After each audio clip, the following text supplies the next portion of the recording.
มีแต่เพื่อเลี้ยวกะกวงนอนพระบาทสะดวกเมียนนอนได้กะพอนอน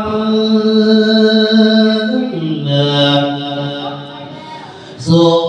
จาดาเมกำก่อนเกิดเป็นนกตกอบายดอกเมียรอตามสายกระแสทินจอดหินดอกเจียวกวงตาบวงเสื้อยาลูกนายาเพื่อนพาเขาใส่จันแม่ตุกหัวใจว่าสนาตั้งต่อยได้โอ้ยจองจอดแต่ป่าดิน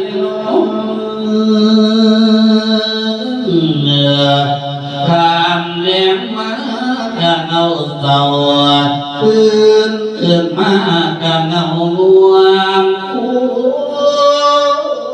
สะดุกต่อต่อยยังหาได้กระบอก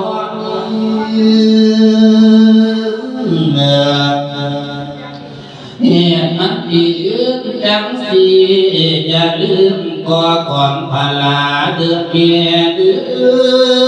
เดี๋ยวสิคือสุดชะดาดังนิทานกันจะเบาจีวันวังเงาเศร้าเจ้าบ่เรียบเมียสร้างผู้สวนกันไป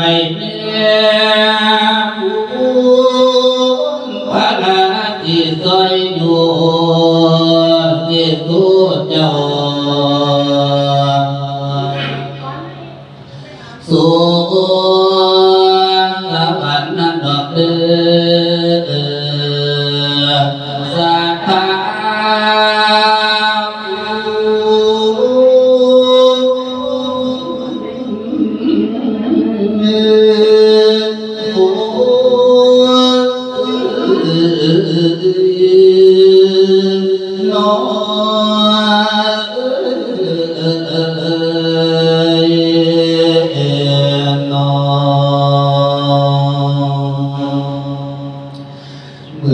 สุชาดาได้เกิดเป็นนกกระยางขาวเช่นนั้นแล้ว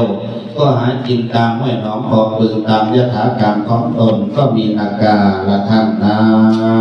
นในเรื่องวันนี้ไม่ยอมก้าวถึงไปยินท่าทิลาอีกครั้งหนึ่งที่มีใหญ่เมื่อไปยินท่าทิลาได้มาเกิดสวรรค์สันดาวดึงพร้อมทั้งสหาย33 คนมาเสวยผลบุญผลกุศลพร้อมทั้งภรรยาเพิ่ง3แต่ว่าภรรยาผู้สุดท้ายนางสุชาดาพอเห็นมาเกิดน้ำโมจ้าประยุกต์กับแก่ใดพระยินท่าธิราชก็เลยสิลงไปซอมเดินนางสุชาดาจับบาดบนปฏิทินใหญ่เลย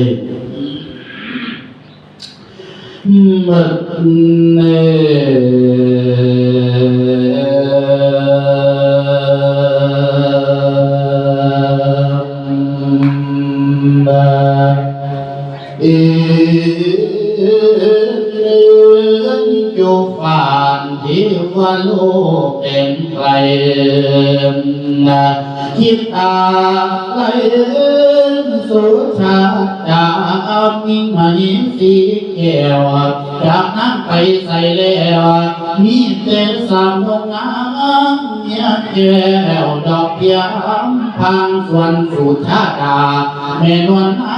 ำด้วยว่าเห็นพิมพ์ทางจากข้างลาไปอยู่ใส่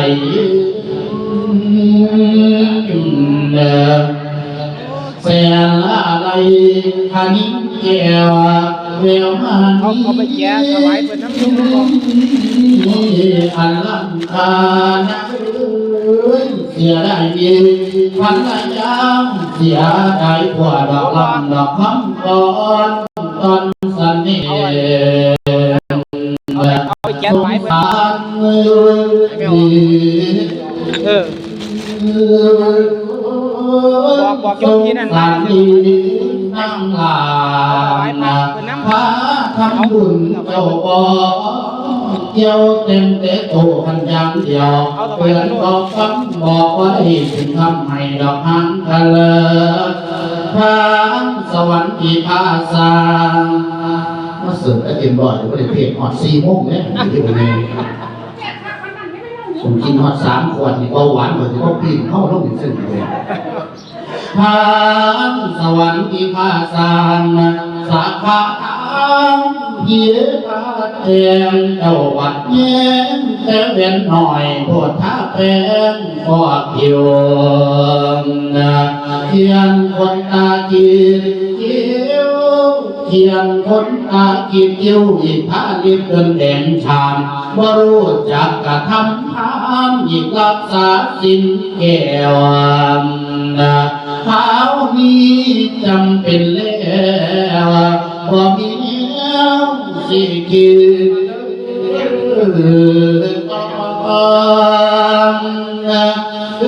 เขานี้อย่างนี้ผมขอไปไหนกาแฟอันนั้นอันกินว่าอันก็ว่าส้มมาให้คอยบัดกินน้ำเบิดแล้วกาแฟเป็นผงดีๆทุกคนแก้วยุ่งเดี๋ยวกาแฟมาให้เยอะเขานี้จำเป็นแล้วบ่มีแล้วสิจิตต่อก็กระลือห่างต้นคือต้นได้ห่างพนังบ่อยากห่างก็ได้ห่างบ่อยากห่างก็จำใจยังบ่อยากไกลก็จำเป็นเพราะว่าเวียนนำด้วยเมียแสนสวยกะรูปร่างผิวผ่องบางโอ้ว่าโมบ่หูคูหล่นถิ่นไปลงกามภาวีใดในตอน